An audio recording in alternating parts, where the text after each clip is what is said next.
Νομίζουμε πως παρατηρούμε, αλλά τα μάτια μας είναι κλειστά.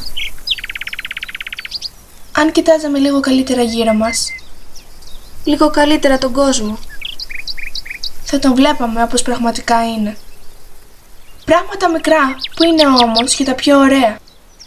Τι μπορεί να συγκριθεί με το φως του ήλιου, Τα χρώματα των λουλουδιών, με τη μαγεία που είναι σκορπισμένη στον αέρα. Ο άνεμος ταξιδεύει, το ποτάμι ρέει. όλα αλλάζουν σε αυτόν τον κόσμο.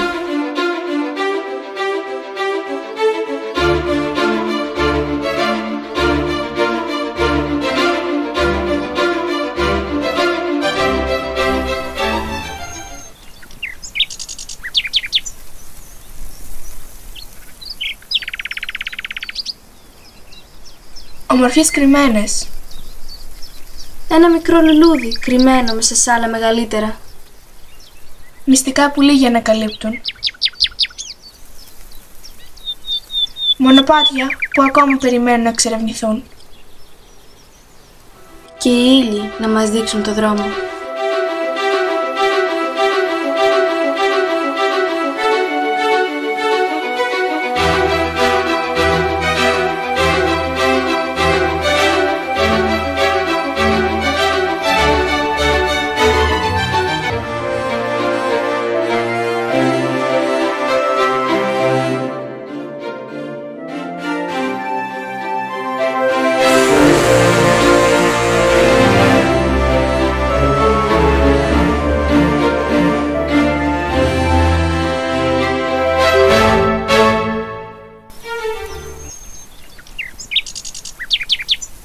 Ακόμη κι αν στο δρόμο μας βρεθούν σκιές, ας μην τις αφήσουμε να μας τρομάξουν.